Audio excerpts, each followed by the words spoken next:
Hello and welcome to JoJo Book Club thingy we're doing right now. The name is still working on the name. It's all a work in progress. We're a ship with sinking holes and we're patching them up. We're a ship now? Yeah, we're a ship now. We're a squid now. Anyways, JoJo Part 1 Volume 1. I'm sure if you're a fan of JoJo. Yeah, we're gonna be doing one volume every week, possibly, and we're gonna be covering it up and looking at it. So, let's get at it. We're gonna be breaking it down, talking about it. As I was saying, JoJo Part 1 Volume 1. If you are a fan of JoJo, you are obviously familiar with this. And if you're not a fan, you can watch this video, and every time someone's like, read the manga, you're like, fuck you, I read the manga already. Take a shot every time we say read the manga. Don't do it. You're gonna die. So give a little recap if you've already read it at this point.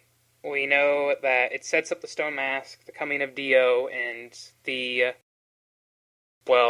coming to take the money from the Joestar bloodline family, whatever you want to call it. He just wants the money. He really wants the money. And he's ready to do anything. He'll show his father up for sure. Yeah, he's a big scumbag. So his dad tells him, in his deathbed, that the Joestar family owes him. He's like, go steal their shit. And Dio's like, okay, I'm gonna go steal their shit. Dad, fuck you. I love you though. He's like, I'm poisoned you, but I still love you, and I hate you for killing Mother. That's not a spoiler. No, it's in this volume. Never mind. Yeah, it's in this volume. It happens in this volume. Not only does it happen in this volume, I don't think they mentioned that in the anime. I think it's left implied in the anime. Mm-hmm. Jonathan outright explains it here. Yeah. Okay, so he goes to the Joestar household, and he greets everyone by doing the traditional greeting, by kicking a dog in the face. The traditional greetings. Yeah, that's what you do, Last time I went to stay at a new person's house, or I went to see them, they had a dog run up to me, and I just need it straight to hell. Just knock that dog right out. Yeah, and nobody's expect to think he's a nice guy. No, he's a nice guy. He's kicking dogs and taking names. Colors his hair, apparently. Yeah, he colors his hair between chapters 1 and 2. Starts with black hair, then he's blonde. I didn't know hair coloring existed in the 19th century. But as you can see with the setup, it's going to be pretty rough for Jonathan over the next course of his life. Yeah, Dio steals his friends, beats him up, takes away everything he can. And you notice early on with panels like when Eri and his doll is getting taken, you notice Jonathan has a distinguishing trait of nobility that I would say none of the other Joestars have. None of the other main characters really have that sense of, what's the word, besides nobility, that willingness to go out of their way for someone and whatnot. He wants to be a squire and all that. Well, a gentleman. Depends on the translation you're looking at. But the idea is the same. Yeah. Yep. And then they grow up, there's a time skip, because I guess that's cool. It was such a large time skip, too. They skipped 7 years. Yeah. That's crazy. 7 years, like, in the very first volume. Mm-hmm. But I guess the way those characters act early on wouldn't have worked as well if they weren't so young. Well, they need to become big men so they can be extremely buff. And rip off Fist of the North Star. No, I didn't rip it off. Shut up. Anyways. So they become adults, and Dio starts poisoning JoJo's dad, and JoJo's like, no, stop it.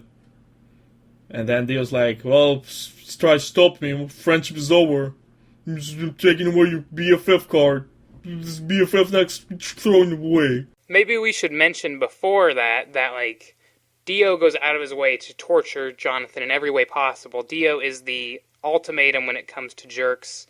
He kills his dog. He takes his first girlfriend, sort of. Well, he just kisses her. Yeah, but no, it's like that would have been their special moment, and he just takes it. He does every single possible thing. Cheats him at boxing. Yeah, but then JoJo beats him up, and Dio's like, oh, jeez, I need to be careful, and he pretends to be friends. for the next 7 years. Yeah, and he pulls out a switchblade out of nowhere almost. Out of his ass, pretty much. It seems like it. Mm-hmm. But no, he starts poisoning. He starts pointing his father, so that he can, get to that inheritance quicker. Yeah, he really wants that money. Even though he has pretty much everything he can have, he just really wants it in his pocket. But through what is seemingly perfect luck and total coincidence, Jonathan manages to stumble upon a leather, Oh, a leather jacket. a letter that reveals to him that Dio is doing the exact same thing that he did to his father, which is poisoning him. Mm-hmm. And then he fights with Dio, and he beats him up, throws him off the stairs. Well, off the second floor. It's not down the stairs. Just like throws him off the second floor. He's like, I tripped. I'm fine. We can't be friends anymore, Dio says. Yeah, and then he goes searching for the medicine, or the guy who sells the medicine to get the antidote. By foot, off in some deadly district covered in snow. Yep. Ogre Street, to be correct, yeah. And Dio's like, oh no. Dio's like, well, I'll just kill you with this mask. I think, is that before or after? That's no. Before, he tries to, he finds out the things in the mask in the bag. He's like, I'm gonna kill JoJo with it. Yeah, he takes the mask and goes and uses it on someone in the streets. No, he doesn't. Not yet. Oh, he doesn't? Was it accident? No, it's later. It's way later. Okay. Well, no, that way. It's pretty close by, I think. Mm-hmm. No, he just found out that the mask can grow things on his back. Blades. Yeah. He's like, I'm gonna kill JoJo with his own research. Ha ha ha. He will laugh. And we set up here for what's going to happen in Volume 2, but that will be in a future discussion. Mm-hmm. So tell me, what did you like and dislike about Part 1, Volume 1? Well, I honestly really like the juxtaposition of the two characters.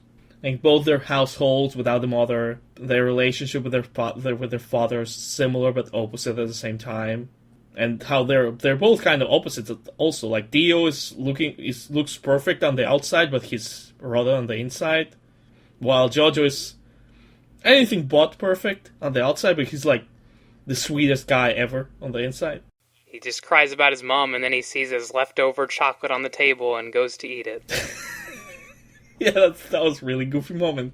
Also, it's really interesting how there's so many goofy moments in this. So many everything. And not that many JoJo poses. There's like only 2. Yeah, only 2 poses, but as far as I can remember, but a lot of goofy moments, more than you'd expect. I had totally forgotten about the chocolate thing. Yeah, me too. And the whole roller coaster riding, and the carving on the tree, and all that stuff. It's all cool. I didn't like some of the characters are extremely dumb. They don't make any sense. Like for instance, when Dio steals JoJo's friends, he's like, "Oh, never keep us a secret." It's like, okay, guys, you knew him for a long time. This guy has been around for about a week. Why? Excuse me, why? That's one. And that's two. There's another big inconsistency in that. If JoJo's the spoiled kid and he's like the rich kid and nobody likes him, why does he have friends? And all those friends seem to be commoners. They're not rich people like him. They don't dress the same way. Yeah, that always seemed a bit odd. He always had these commoner friends and not super fancy rich people. Yeah, but the first thing that happens in the manga to him is like he gets beaten up by some people that hate him for being rich. Yeah. So what the hell? Well, you can't have both, Raki. You can't have both. Speaking of characters that don't make any sense, we have to mention, let's look up the doll's skirt. Oh my gosh, that was... Oh, yeah. Okay, so think about it this way. This is the 19th century. Those guys who are like 14, 15, they're married already. They're already married. Yeah. In the 19th century. They're already married and their wife probably has a kid. Life expectancy was like 30 years at that point. Those guys were already married. And working. Yeah. Yeah. Stop stretching. Don't stretch during recordings, John. No, I need to stretch during recording sometimes. We all need to stretch. I need to stretch with a certain type of energy that we will get to in another part. But I will share what I liked and disliked about this. Like you said, the juxtaposition of the characters is very good. I love the setup. It's so, like, like all things JoJo, it's very quirky. Even if this is one of the more straightforward parts, it's still so quirky and goofy, and just has this aura that it's something different than most of what you'll find today, or even back when this came out. Yeah, it's really unique. It just had a unique aura around it. Yeah, it doesn't feel like a Dragon Ball ripoff. Even if this isn't one of the best parts, it's definitely extremely interesting to start off with the whole ritual sacrifice in Mexico to now, the 19th century, here's these two British fucks. Have these two British fucks fucking around. Yeah, basically. I don't think Dio is British. It's like Italian. Brando. It's an Italian surname. Or last name. I'm sorry. Whatever. Well, it's not your fault. The manga implies that he comes from somewhere nearby, that they live around in the UK, but at the same time, it's like, well, he has an Italian last name, so is his family Italian? He just kept his last name for the longest time, or are they immigrants? Or did he just come from Italy all the way to Britain? He just walked there. On the carriage. With the sick-ass horses. I want to mention the background art. It's amazing. Carriages, horses, houses, everything is amazing. And meanwhile, some of the characters are so bad. No offense. Yeah, the way, not only the structuring, but I love how it's it's so well thought out. Like part one. Part one is so extremely well thought out, and the way that you have the couple, and then they have their time together. This volume is extremely well structured, I felt. But there's some moments, like the characters, like the background characters especially, like the commoners and whatnot, that I felt a little bit out of place, and they're just really goofy overall. Yeah, they're just there to fill the void, because Araki was too lazy to design other characters besides these, and he's like, well, these guys are just gonna be here for 2 chapters, so who cares? Yeah. Which, to be fair, is reasonable. Yeah. But that's really all I gotta say about what I liked about it and disliked. It's pretty straightforward for this part. I mean, you won't get too in-depth. There's a lot of foreshadowing with the mask, also. Oh yeah, the mask foreshadowing is really, really well done. Yeah, how at the end of the volume, Dio's like, I'm gonna kill him with this mask. There's no way someone's gonna use this mask on me, right? Yeah. I mean, I guess one thing we could say is that we see Dio's, what he's become because of the way he was raised and whatnot, with his mother being, having short-lived because of the way his father was, his father's actions. And even though he tries to deny that he'll end up like his father, that he'll become like him, he becomes much worse than him, and ultimately fails to rebel against what his father was like. Yeah, he's basically the same thing, but smarter. Pretty much. And I remember, I actually didn't read the manga first, I watched the anime. Oh boy, stab me. But no, it was really hard to watch this episode in the anime, and it's still struggling to go back and reread this. Yeah, it's really hard to read this. It's really heartbreaking. It's so brutal. Yeah. Just pour one out for Jonathan. But that's really all I can say about what I liked and disliked. I'll leave it to you now. No, I said it first. We need to structure this more. We need to structure this more. What were your favorite panels, though? I must ask. My favorite panels in terms of what? Art or something that made you laugh. Mm-hmm. I mean, I really like some of the introduction art. A lot of it is really good. But stuff that made me laugh. Like, my favorite panel is the one with Dio's hair. In chapter 6, there's a panel in which he's posing, and his hair is just going into space. It's just going out of the panel, it's just going into space. I think I remember which one you're talking about. And that is just beautiful. He's making a JoJo pose also. And that was I was looking at it, I was like, yeah, this is beautiful. Best thing. Were there any panels you disliked? I felt some panels in there, some of the fighting panels were really disorienting. Oh yeah, kind of almost hard to tell what was going on. Yeah, no, the fight on top of the stairs is really, really weird. He punches his shoulder, then he flexes his punches away. What? How? Human bodies do not work like this. He flexes his punches away, and then he punches him again, and then he throws them. Why? Excuse me, I don't get it.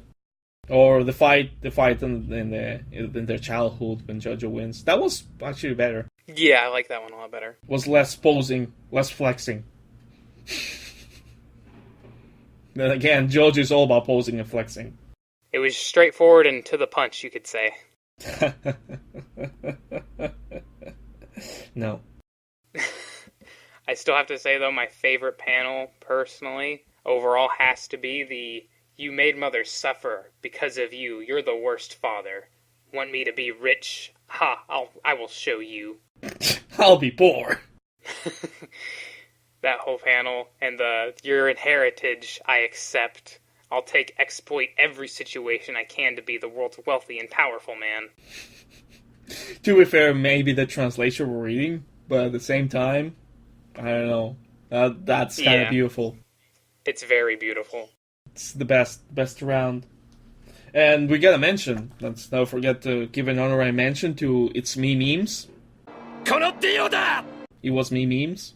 Yes, you thought it was blank, but it was me. Memes all along. Yeah, well, it doesn't say all along. It's like, oh, you thought you gotta give your first kiss to Jonathan. No, it was me. It was me, Dio. It was me memes. My memes, they're everywhere. It was me, Italian immigrant. Potentially. Not confirmed. Not confirmed Italian immigrant. But let us know what you thought of Part 1, Volume 1 in the comments below. We would love to see your discussion and opinions on it. If you had favorite panels, if you had favorite lines or favorite moments, if you really enjoyed that mask foreshadowing, or whatever it may be, let us know. Let us know. Let us know. Oh no, the memes. You're getting out of here. Well, let's end this. Canceled. Book club canceled. Cancel the series. I'm sorry. It's my fault. Cancel the series. Oh no. Speedwagon. Oh, yeah. Forgot to mention, there is one panel with Speedwagon, so A+. Good job. That's it. We're done. Get more Speedwagon next time. Or come back to us in Speedwagon's Amazing Adventures book club. It's all about Speedwagon.